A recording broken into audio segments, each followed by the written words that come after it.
My name is Amelia. I was born in Atchison, Kansas on July 24, 1897. One day at an aviation expo, a pilot flew his plane near to me. Later, I said, I believe the little red airplane said something to me as it swished by. And here, everything started. In December 1920, I attended an air show in Long Beach, California. I took a short plane ride, and that 10-minute flight changed my life. By the time I got 200 or 300 feet off the ground, I knew I had to fly. I began flying lessons. I purchased my first plane, a bright yellow second-hand biplane that I named the Canary. I soon achieved the world altitude records for women's pilots, 14,000 feet, in October 1922. In 1924, however, my parents divorced, and my family's financial troubles forced me to sell the Canary. I ended up working in Boston. But in April 1928, I received an unexpected phone call asking if I would like to be the first woman to fly across the Atlantic. I immediately accepted the offer. I was listed as a co-pilot, but ultimately was not allowed to fly. Nevertheless, I became an aviation celebrity. The press dubbed me Lady Lindy, and George P. Putnam, who had published several stories about Charles Lindbergh, took on my story as his next bestseller. I worked closely with Putnam during appearances, lectures, and other promotions, and we grew closer. After Putnam's divorce in 1931, he and I were married. I put my stamp on many industries, including women's fashion, magazines, and airline management.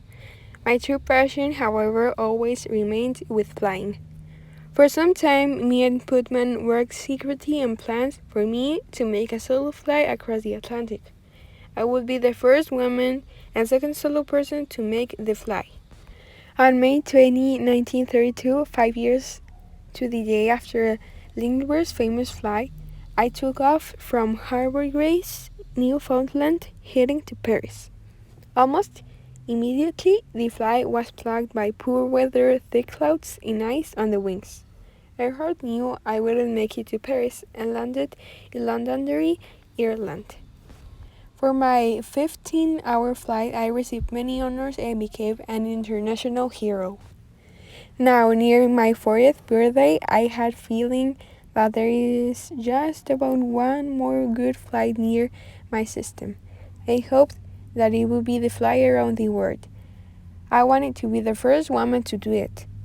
On June 1, 1938, me and my navigator Fred Noonan departed from Miami with great fanfare.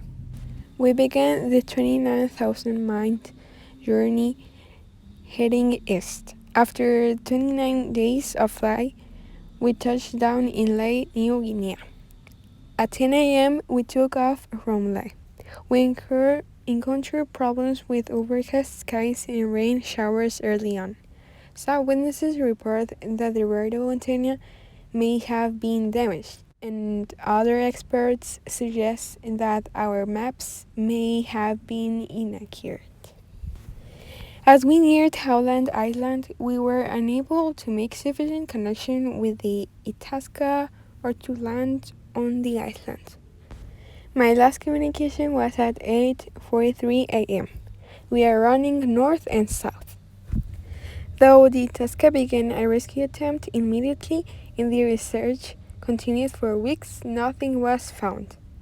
On June 1939, I was declared legally dead.